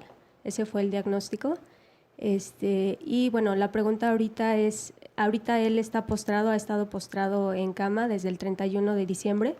Entonces, ahorita ya ha habido algunos avances con respecto a la interacción que hemos podido ya tener con él, porque no había ninguna interacción en absoluto. Entonces, la pregunta para los especialistas es si él, por esta postración que ha tenido y por todos los medicamentos tan fuertes que él tiene que tomar, ¿habrá alguna repercusión para sus riñones, su hígado? Si habrá a lo mejor también alguna afectación para su reproducción en un futuro. Yo creo que déjenme explicarles a la gente que es una encefalitis, no es el tema de hoy, pero es una inflamación secundaria a una infección del sistema nervioso central, es por eso que está postrado, y una repercusión a sus órganos tienen que esperar a ver cómo va evolucionando. Debe de irse recuperando como de una infección. ¿Sabes de la etiología? ¿Sabes cuál fue la causa viral? En realidad dijeron que fue viral, nunca detectaron el virus en realidad porque se hicieron varias pruebas de punciones lumbares y nunca se detectó nada, pero ese fue el diagnóstico. O sea, me decían que podía ser viral, bacterial o inmunológica y pues en realidad el diagnóstico fue viral, pero nunca se detectó. Porque a veces no se detectan. Pero nada más para regresar al tema del día de hoy, ¿tiene alguna implicación a largo plazo sobre el pene? Yo creo que habría que hacer una revisión posterior sobre la posible afectación cerebral, sobre todo en el sistema dopamina-serotonina. Si hubiera una afectación de este tipo, es posible que sí influya en la respuesta sexual, aunque a mí me parece que sin una evaluación integral sería prematuro emitir un pronóstico. Y yo creo que lo principal ahorita, Tania, es ver que vaya evolucionando hacia la mejoría en su situación general, que su sistema nervioso responda y poco a poco va sirviendo y esperemos que no tenga ninguna secuela y la libre perfectamente bien. Okay. Gracias por participar. Muchísimas gracias.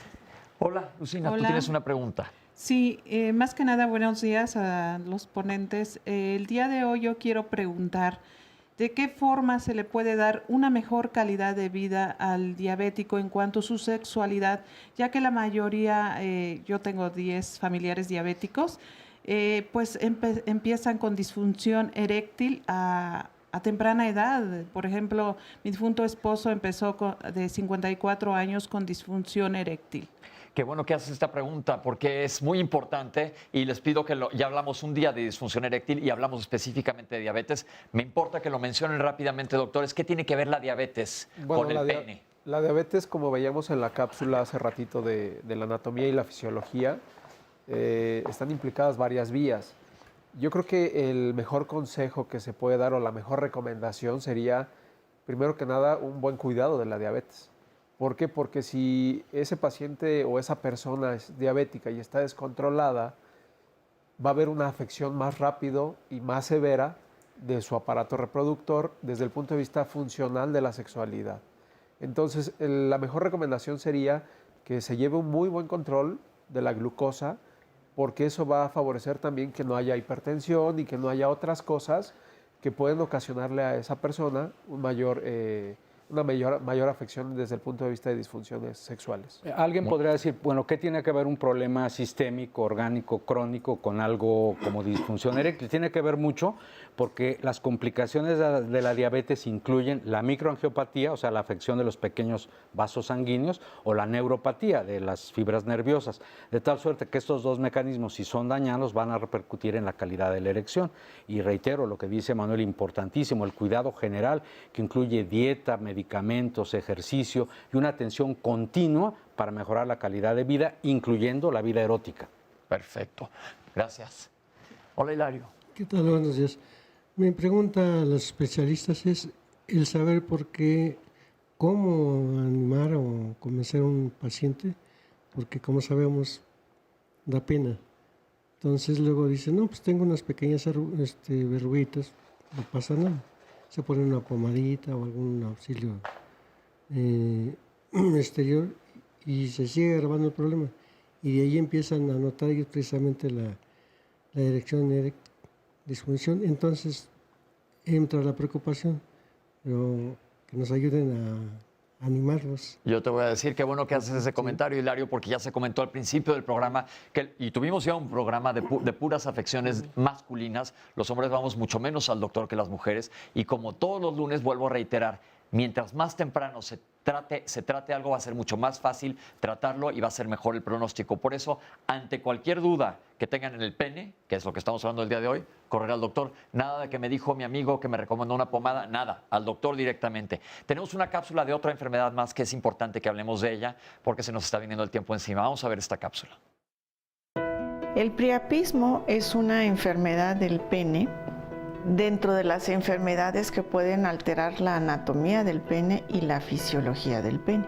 Es una erección persistente por más de 4 horas y que ésta no baja de manera espontánea como ocurre normalmente. Puede estar relacionada a un estímulo sexual, pero no es dependiente del estímulo sexual y puede producirse de manera espontánea. Tenemos 3 tipos diferentes de priapismo. Uno que le llamamos de bajo flujo, cuando la sangre entra y entonces se da la tumescencia y la firmeza del pene, pero entonces no baja, no hay una salida normal de la sangre después de un periodo de tiempo. Como no hay una salida de la sangre, esta sangre que está dentro del pene empieza a tener una serie de cambios que van a empezar a dañar. Hay una bajada de oxígeno, una hipoxia, que va a producir un daño celular en el pene. Obviamente, al haber una hipoxia, el paciente va a tener dolor. Entonces, cuando le llamamos de bajo flujo, que es un problema venoso, porque la vena no responde para sacar esa sangre, hay un cambio, hay muerte inclusive de las células dentro del pene, que finalmente, digamos que el grado severo, va a ser una disfunción eréctil por pérdida de este tejido que tenemos interno, que lo llamamos sinusoides. Va a haber una muerte por una falta de oxigenación y una citotoxicidad con todo lo que se va a empezar a dar como en cascada de los cambios secundarios a la hipoxia. El signo satélite es el dolor. Luego tenemos otra que podríamos llamarle intermitente. Estas intermitentes se han visto en personas que tienen alguna alteración hematológica. Entonces, cada que se produzca una erección, estos que tienen este problema de esta alteración hematológica van a ser una firmeza, una tumescencia que no se va a bajar de manera espontánea. Va a tener un periodo más largo que una detumescencia de una persona normal. Y ahora nos vamos al de alto flujo, que es el que le llamamos el arterial. El priapismo arterial se va a caracterizar porque no va a presentarse una hipoxia. Se considera que ese cuerpo cavernoso puede tener una fuga, como si le hiciéramos a un globo un huequito, y va a tener una fuga de la sangre, lo cual no va a permitir que se llegue a la rigidez completa y va a seguir intentando alcanzarla. Y es por eso que se da la erección persistente. Pria por el dios griego, que se manifestaba como un pene erecto, Así básicamente. Entonces de ahí viene la palabra priapismo. ¿Qué comentario nos tienes sobre esta enfermedad? Decir que a veces, en ocasiones, se presenta como una complicación de ciertos tratamientos con cócteles de vasoactivos que ciertas instituciones ofrecen, en el sentido de que prolongan de manera artificiosa una erección, que si se prolonga 3, 4 o más horas, por las razones que ya se dijeron, puede poner en riesgo la irrigación sanguínea y provocar un problema serio de necrosis. Esto quiere decir que gente que busca ayuda porque tiene disfunción eréctil, le dan más de un medicamento, le dan un bombazo, puede Así causar es. esto. Un auténtico cóctel de vasoactivos que además se ofrece indiscriminadamente sin hacer una buena exploración del problema, por así decirlo. Cuidado con esto, porque ahora sí que ni tanto que queme al santo. Es una de tantas causas, por supuesto, pero quiero apuntar esa para llamar la atención de la gente de no caer en manos de charlatanes. Perfecto. Y bueno, también recalcar, es una enfermedad muy rara, o sea, eso vemos pocos pacientes, la verdad. En niños también es bastante raro, asociado, como decía la doctora en la cápsula muy bien, a algunas enfermedades hematológicas, ¿no? Anemias De la sangre. falciformes, todo este tipo de cosas que son bastante raras. Y en pacientes jóvenes, adolescentes, por ejemplo, que de repente son pacientes sanos y quieren una mejor erección, entre comillas, y toman medicamentos que realmente no necesitan y pueden prolongar una erección de manera innecesaria. ¿Cuánto debe durar una erección? Bueno, es muy variable el tiempo de una erección, pero más o menos el tiempo desde que empieza una penetración hasta que haya una eyaculación, pues son unos 3 a 5 o 10 minutos, cuando mucho. De ahí que muchas veces cuando tenemos una mala información, que nos metemos a ver reportajes, películas, etcétera, que ven que duran 2 horas, pues entonces ahí va habiendo una mala educación, ¿no? Para hacer un diagnóstico de un priapismo tiene que ser más de 4 horas con una erección sostenida y dolorosa. Algo que quiero apuntar aquí también es que dentro de las otras etiologías también no debemos olvidar el uso de sustancias, drogas, ¿sí? Digamos la palabra tal cual, que también puede llegar a favorecer lo que estaba explicando la doctora en la cápsula de la contracción de los vasos y por lo tanto se llena el pene. ¿Drogas ilegales o drogas ilegales? Por ejemplo. Sí, sí.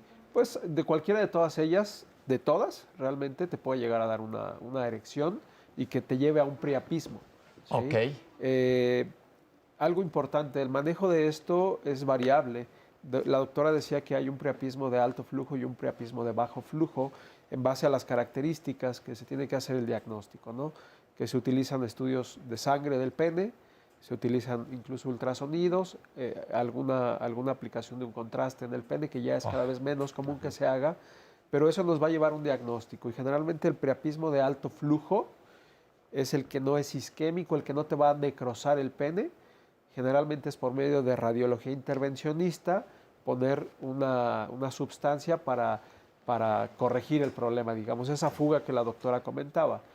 Y los priapismos de bajo flujo, que son los que pueden llegar a una isquemia, a necrosar, a matar o a que se mueran las células, ese ya es un manejo diferente, que puede llegar a una cirugía incluso. Lo que vamos a buscar es derivar esa sangre que está ahí acumulada para que se libere y entonces baje la erección. El problema de esto que es el priapismo es que a veces no es suficiente con lo que se va haciendo y se tiene que llegar a procedimientos más agresivos. Digámoslo así, agresivos, y por lo tanto la tasa de la complicación más común, que sería la falta de erección o la disfunción eréctil, va aumentando. Y dicho en un lenguaje muy llano, en esta condición que nos platica Emanuel, en este último caso, al quedarse la sangre secuestrada o capturada sin ser oxigenada, es un riesgo muy importante que puede originar muerte de los tejidos y secuelas graves, ahí sí, como disfunción eréctil severísima y ya con pocas probabilidades de buenos resultados. Entonces, si hay una erección dolorosa que ha durado sostenida por más de un par de horas, llámele al urólogo. ¿Qué pasó, Oscar? Esta es justo la llamada que tiene que ver con el tema. Un anónimo nos dice, tengo desde los años 80 hacia acá priapismo, por lo que me gustaría saber si con el tiempo, pues es obvio que todo tiene consecuencia. Entonces, ¿qué es lo que podría pasarme? En cuanto me duermo tengo una erección y toda la noche se queda así, por lo que despierto. Si despierto, entonces se interrumpe, pero si no, toda la noche continúa de esa forma, por lo que el temor es de que a esta edad, tengo 67, quizá algún torrente sanguíneo se pueda dañar, o en qué grado pueda presentar esto a alguna lesión, Que se ya sea la despreocupe. próstata o cualquier otra cosa. Dice que se despreocupe, dice el doctor, porque desde los 80 ya hubiera pasado algo. Seguramente no es priapismo. No. A ver, ¿Las erecciones nocturnas son normales? Son normales. De Y hecho, frecuentes. yo creo que es poco probable que le dure toda la noche. A lo mejor lo ha notado cuando haya medio despertado, etcétera. Y digo, recalcando como algunas cosas que hemos visto, el priapismo es de las pocas urgencias urológicas. Entonces, si lo tienes de los 80, no creo que sea priapismo. como Muchos tal. hombres, independientemente de la edad, tenemos erecciones nocturnas y matutinas, muchas de ellas coincidentes con los periodos MOR del sueño. Tiene que ver con la recarga de óxido nítrico a los tejidos, al tejido blando del pene, y es una manera, voy a usar una expresión burda, de mantenimiento mecánico del pene, que es bueno para la salud. Yo por eso me permito felicitar al señor octogenario que está teniendo estas erecciones, que se olvide del priapismo. El priapismo es otra cosa. No, pero apenas lleva 67 años. Pero desde los 80, Sí, hasta desde 80, los 90, 80. estamos en el 2018, lleva un rato con... Algo que es importante es, hay algunos casos muy raros, pero que puede haber priapismo intermitente. Sí, es decir, que haya una erección sostenida, dolorosa, que cumpla con los criterios de un priapismo y que cede. Y luego pasa el tiempo y puede volverse a presentar. Y eso se relaciona muy comúnmente con estos padecimientos de la sangre, estos padecimientos hematológicos. Como la drepanocitosis. Que hay priapismos intermitentes. Y hay Es que ir a decir, la médica rápido. Lo que yo sugeriría a este paciente que está preguntando, porque seguramente está angustiado, por eso es que está llamando, que acuda a un urólogo para que le hagan un estudio completo y se corrobore si es real o no, y se tiene que despreocupar. Así Ok, perfecto. O sea, ante la duda siempre acudir al médico. Oscar, ¿qué más tenemos? Nos dice Salvador Amezcua, a mí me cuesta mucho mantener una erección. ¿A qué se debe? ¿A dónde debo acudir? ¿Qué debo hacer? Esta otra llamada es de Abril. ¿Qué pasa cuando una persona se realizó la vasectomía y a raíz de esto se volvió precoz? Esto me está afectando y no sé cómo ayudarlo. Él tiene 47 años. ¿Qué puedo hacer? Esta otra llamada es de Martín y López. Tengo erecciones, pero lamentablemente me es imposible eyacular. ¿Qué puedo entonces hacer? Yolanda, a uno de mis hijos lo operaron de unas venas que se forman en el pene, pero no se le han quitado el dolor desde hace 4 años. Ya ha visitado a varios urólogos y el último le recetó algo para las alergias. Tiene 24 años y se ha ido mermando su calidad de vida en todos los aspectos. ¿A qué se deba que tenga entonces este tipo de dolor? Un anónimo nos dice, yo recomiendo que cuando tengan relaciones sexuales anales usen condón, ya que yo una vez lo hice sin condón y adquirí una bacteria llamada Taenia colum, que me inflamó el testículo y fue horrible, la verdad. Este otro es de Mario Antonio Luna. Me cuesta mucho trabajo bajar mi prepucio para limpiar el glande y cuando lo logro bajar mi glande está muy rojo. ¿A dónde debo acudir? Esta otra llamada es de Alicia y nos dice, mi esposo tiene una hernia a un lado del pene. Quiero saber si puede tener relaciones o puede afectarle en algo. Francisco Hernández, hace 2 años acudí con el urólogo. Tengo unos lunares en el pene. El doctor me dijo que eran nevos y dice que no hay problema. Me gustaría que hablaran entonces de esta situación. Jorge García, ¿cómo saber si el pene tiene el virus del papiloma humano? Esta otra es de Jorge y dice, tengo 62 años, padezco de hernias en la columna, no tengo relaciones. ¿Esto es debido a las hernias que tengo o podría tratarse de otra situación? Bueno, hay muchas preguntas más, pero es momento de hacer una breve pausa y regresamos. Estamos de regreso en Diálogos en Confianza. El próximo lunes estaremos hablando acerca de la hipoacusia y sus tratamientos. Y es que en 2015 las estadísticas de la Organización Mundial de la Salud reportaban que 3 de cada 1000 recién nacidos tenían hipoacusia discapacitante. Es decir, no solo una pérdida auditiva leve, sino una pérdida que condiciona la discapacidad. Y desde luego en torno a este tema tan importante de la hipoacusia está también los factores sociales. De esos la próxima semana no estaremos hablando porque el programa de salud precisamente tiene que ver con la parte médica, con la parte científica. ¿Qué es lo que se puede hacer? ¿Cuáles son los tratamientos alternativos? Sabemos que hay personas que deciden por un lado o por otro. Esta es decisión personal, familiar y se analizan muchas cosas, pero es lo que queremos ver. Estos tratamientos, qué tan efectivos hasta el momento han sido y qué tanto están respaldados por la ciencia. Así que los invitamos a que no se lo pierdan o si quieren venir, marquen al 53 41 44 35. Resumen de la segunda parte. Porque la masturbación en general, como un elemento autoerótico, es bueno para la salud física y emocional en varios sentidos. Muchas personas llegan a tener conductas compulsivas en relación con el hábito masturbatorio. Me refiero al hecho de que dejan de hacer cosas esenciales, como atender la escuela, como atender a la pareja. En todo momento se tiene que ir al médico. Posiblemente pueden ir a un médico de cabecera, no necesariamente tienen que ir a un especialista, y le pueda dar algún manejo. Y posterior a ello se evaluará si hubo o no resultado y si tiene que ser visto por un especialista. Es muy común que se den medicamentos, hay algunas pomadas que traen para hongos, para bacterias, para virus, para desinflamar, o sea, trae todo. Y sí son buenos siempre y cuando sea el indicado para manejarlo, ¿sí? Les dan un tratamiento de este tipo y pueden estropear y el resultado en lugar de ser benéfico es perjudicial. Segundo, puede haber algunas alteraciones como lo que ya se platicó y que pueden ocasionar una curvatura mayor. Y entonces ahí sí tenemos que valorar en qué casos sí y en qué casos no debemos de llevar a un paciente a un tratamiento. Una ruptura, lo primero es que va a haber una pérdida de la erección prácticamente inmediata. Puede llegar a haber dolor, aunque no necesariamente. Se puede empezar a aumentar de volumen. Continuamente el varón está haciendo comparaciones, ¿no? Es decir, voy al mingitorio y veo a la izquierda y a la derecha, como diría Serrat, a ver quién es el que la tiene más grande. Y quien se compara sale con un pene chico. No tiene importancia desde el punto de vista de la respuesta sexual por varias razones. Una de ellas es porque la principal fuente de estimulación para el orgasmo femenino es la caricia más superficial en la vulva y en el clítoris. El tamaño, insisto, no importa y tampoco el grosor. Es importante que quienes nos escuchan sepan que para un buen funcionamiento de este órgano y en general del aparato sexual, vamos a llamarle así, son esenciales 4 cosas. Que estén bien las hormonas, que el aporte de sangre a la pelvis sea óptimo, que no haya daño neurológico y estar tranquilos.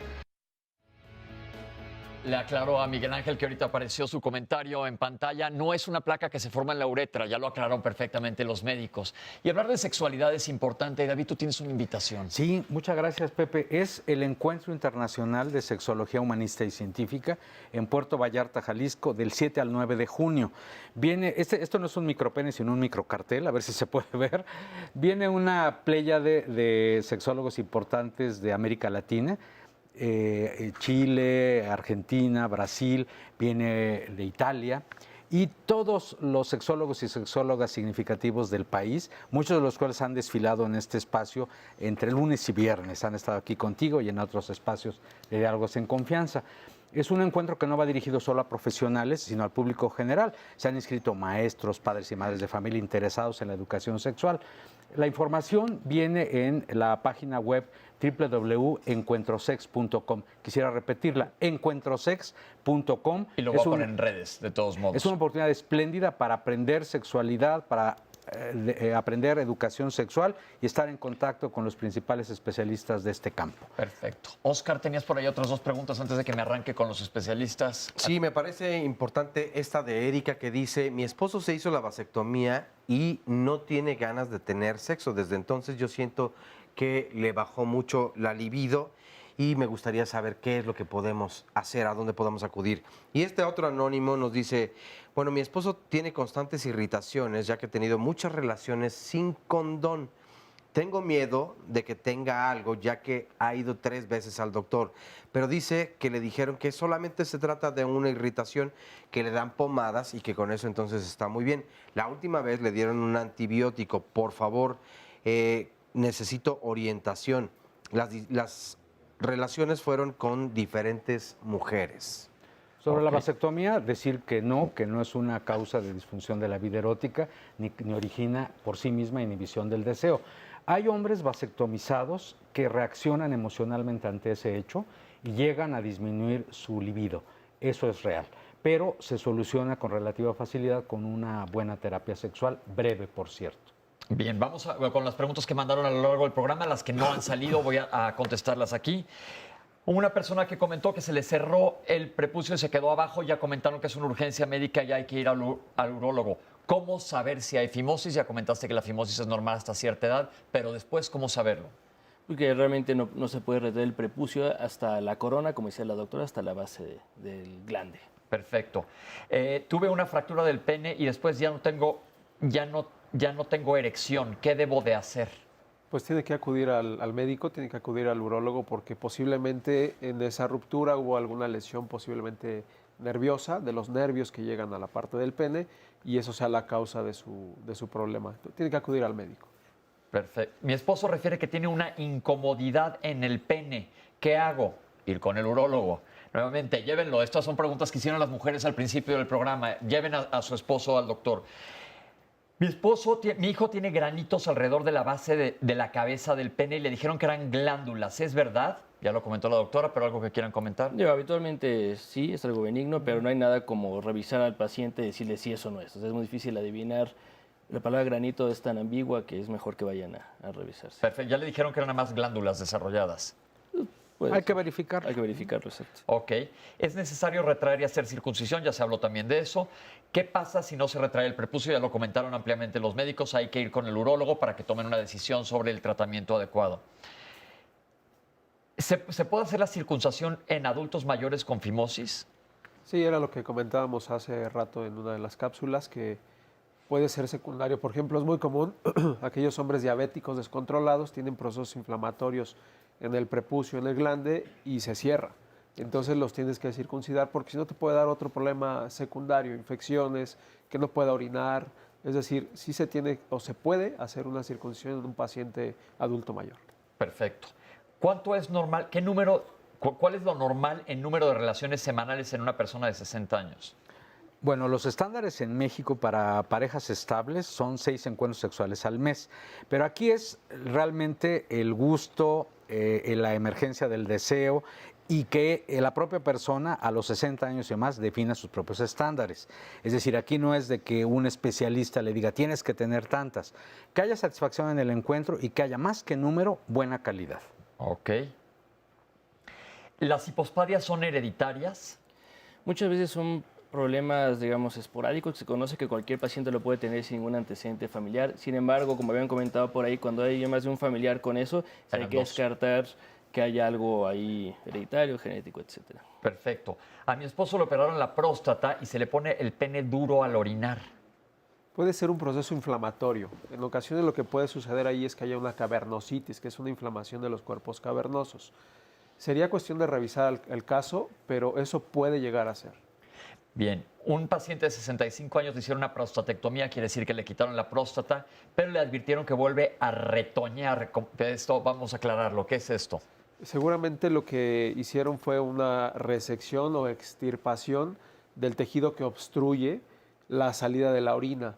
Si no mal recuerdo la pregunta, creo que incluso había sido por la paroscopía. Entonces lo que se hace es como si abriera una naranja, hacemos a un lado la cáscara y sacamos los gajos y volvemos a cerrar la cáscara de la naranja. Entonces, de esa misma cáscara de la naranja puede volver a crecer los gajos. Okay. Es decir, si ese fue el procedimiento que se realizó, es factible sí que puede volver a crecer el tejido prostático.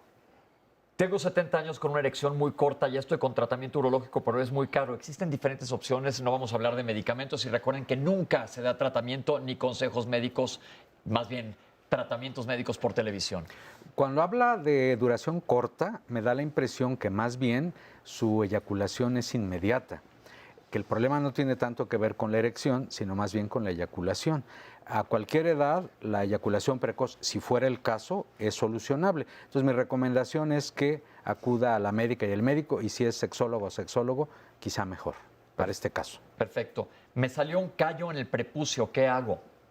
Pues tiene que ir a que lo chequen porque no sabemos realmente qué es ese callo, si es una fimosis, si es una lesión, si es una úlcera. Una lesión cicatricial, etcétera. Perfecto. Ya se habló ampliamente de la circuncisión. Otra pregunta de que su hijo no baja el prepucio, ya comentó el doctor qué es lo que se tiene que hacer. ¿Qué tan frecuente es el cáncer de pene y cómo me doy cuenta si lo tengo? El cáncer de pene no es tan común, afortunadamente. De todos los problemas oncológicos o de tumores en el aparato genitourinario, yo creo que es de los menos comunes. En México tiene una frecuencia regular comparativamente a otros lugares del mundo y mucho tiene que ver con las conductas sexuales. Se va a dar cuenta si tiene o no tiene este problema porque se puede manifestar de dos formas, un crecimiento como coliflor o un crecimiento hacia abajo como una excavación, como una úlcera. ¿Sí? muchas veces no da dolor, por eso es que el paciente tarda en acudir. Y aquí, ojo, algo muy importante, muchos de estos hombres pueden tener fimosis, y entonces no se dan cuenta y llegan ya en un estadio más avanzado. ¿Qué es lo que tienen que hacer? Estarse explorando el pene de manera rutinaria cuando se bañen y se hagan el aseo, que ya vimos todo un módulo completo, que se revisen. Ante cualquier sospecha, lesión, es mejor que acudan a una revisión. Me salieron manchas en el pene, ¿debo ir con el dermatólogo? Pues puede ir con el dermatólogo, puede ir con su médico de cabecera o puede ir con el urólogo. Realmente puede haber nevos, que fue una de las preguntas que hubo también durante el programa, y son normales. Sí se tiene que valorar qué tipo de mancha es. La palabra nevo quiere decir un lunar, ese es el nombre técnico médico, no te asustes. Si te dijeron que es un nevo simple, no tiene ningún problema. Así es, un lunar. Y hay otros dos médicos que cobran importancia en estos casos, el médico general o familiar, desde luego, y el infectólogo. Entonces ya es como un conjunto amplio de especialistas, todos buenos, todos consultables. Un paciente que le hicieron una nefrectomía, esto quiere decir que le quitaron un riñón y después ya no tiene erección, ¿hay alguna relación? Bueno, no tendría que haber desde el punto de vista fisiológico, a menos que hubiera habido alguna complicación quirúrgica severa. Yo más bien vuelvo a creer que se trata de un asunto psicoafectivo o emocional. Una respuesta emocional ante el impacto también psicológico de haberle quitado un riñón. Sí, concuerdo con David. No creo que esté en relación absoluta con la cirugía. Se maneja un sitio totalmente diferente, incluso aunque hubiese una complicación, no tiene relación en absoluto. Yo creo que hay que buscar otra causa, ya sea primaria o ya sea secundaria, algo más, pero no creo que esté en relación a eso. Tengo eyaculación precoz, ¿con quién voy? Yo diría que con el sexólogo o la sexóloga, preferentemente, pero hay psicoterapeutas, hay urólogos, hay médicos generales y familiares muy diestros en el manejo de esta entidad, que por cierto, igual que todas las disfunciones eróticas, es un asunto con solución, que no se devaste, que no se deprima, tiene solución la eyaculación precoz. Ok, la ruptura del frenillo, ¿podrían comentar sobre esto? Bueno, la ruptura del frenillo es precisamente esta como tirita que se encuentra en la parte de abajo de la unión del pene con la cabeza del pene, con el glande. Hay gente que tiene un frenillo corto y que durante la actividad sexual, al haber esta erección, se estira de más y se puede romper. ¿Qué es lo que se tiene que hacer? Si no da mayor molestia, se deja así, pero si ya ha habido una ruptura, lo más probable es que hay que hacer un corte que se llama frenilectomía. Es decir, poner un hilito de un lado de otro y liberar ese frenillo corto. Bien. Ahí tengo dolor a la penetración, puede ser por resequedad en mi esposa. ¿Tienen que ver los jabones que usan las mujeres? Puede haber un asunto de hipolubricación por un lado en ella, pero también es posible que él tenga un problema local, como los que hemos venido platicando, una balanitis, una balanopostitis u otro asunto. Como en todas las respuestas, hay que ir a la médica o al médico. Ok, causas de disfunción eréctil, y ya tuvimos un programa, chéquenlo en YouTube. Tuve un moretón en el acto sexual, ¿esto es normal? ¿A dónde? Supongo que en el pene. Un moretón. Pues yo creo que no. Posiblemente pudo haber sido una microfracturita o una lesión pequeña. No sabemos si fue superficial o no. No es normal que haya un moretón durante el acto sexual, a menos que haya sido un acto sexual muy intenso, digámoslo de esa manera, y algo se rompió. Con una fricción también muy intensa. Okay. Pero hay que revisarlo, sí, claro. Yo diría que pronto. ¿Hasta cuándo deja de crecer el pene? Porque hay padres que han hablado preocupados que por qué no les crece el pene a sus hijos. Yo voy a decir, es lo que mencionamos hace rato, muchas veces no es que no les crezca, es la cuestión de que están un poquito obesos y lo comparan con el primo, el hermanito, etcétera.